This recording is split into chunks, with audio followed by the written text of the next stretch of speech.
my name's Will Behenna from the Beach Access Project. I was injured in a cycling accident when I was 16, so nearly 40 years ago. And I grew up down by the beach and have always loved being in and around the water. It's been quite challenging for me not being able to do that since my injury. So the Beach Access Project I started so I could better understand what people with disabilities wanted in terms of going to the beach.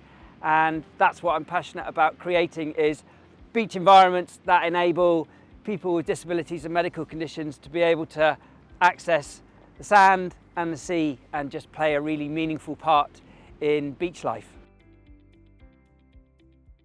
So in June 2025, I launched the Beach Access Survey because I wanted to get some data from people with disabilities and medical conditions about their experience of going to the beach. So that survey ran for 4 months and we got 1,071 responses from people with disabilities and medical conditions, which is amazing. The headlines from that are that 90% of respondents love going to the beach and that 95% of those respondents would go to the beach more often if it was more accessible.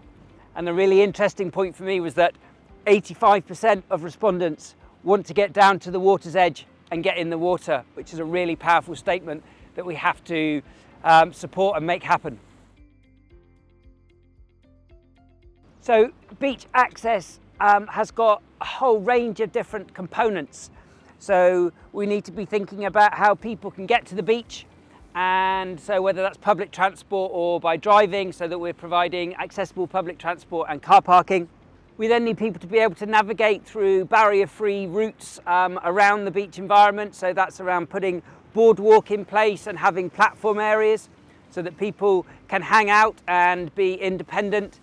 Then we need to help and support people down to the water's edge. So we can put temporary matting in to support people to navigate the high and low water mark. And then critically, we need to be able to help people in and out of the water, because the water is quite a dynamic space. So we need to use beach staff or lifeguards to support people who maybe have got some functional limitations or a bit unstable on their feet, or maybe need a beach wheelchair, to be able to help them so that they can get in the water and enjoy that experience.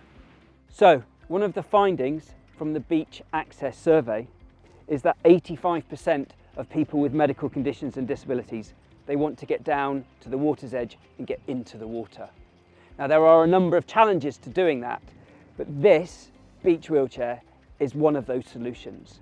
So this is designed to roll over sand, and then it's designed to go into the water. So a user can get into this beach wheelchair and then with support and assistance be taken down to the water's edge. This chair is designed to go into the water, and you can see with these big floats that it's designed to actually float just above the level of the water, so the user can stay in the beach wheelchair and have an experience of just being in and around the water. Or they can also get out of it and actually go for a swim, go and hang out with their family, do whatever they want, and then when they're ready, they can get back into the chair, and then with some support and assistance, they can get taken back up to the beach to hopefully an accessible beach location where they can kind of get changed and warm. So this is a really, really critical piece of kit. As part of making Dorset the inclusive blue space capital of the UK, we are working towards having this type of chair on numerous locations around the county. That will enable people from our community and people visiting Dorset to be able to come down, access this kit, get down to the water and have a really positive and meaningful blue space experience. And that's what making Dorset the inclusive blue space capital of the UK is all about. Last year, I had the idea, having done some research, that we can make Dorset the inclusive blue space capital of the UK. So Dorset has the lowest tidal range in England, which is very similar to a Mediterranean tidal range. It also has 3 really, really well managed and looked after harbours. It has some amazing rivers and lakes. And it also has amazing World Heritage coastline. It has a great tourism infrastructure and beach facilities already. And I kind of have this vision that we can make Dorset the inclusive blue space capital of the UK, where we can showcase what beach access can really mean.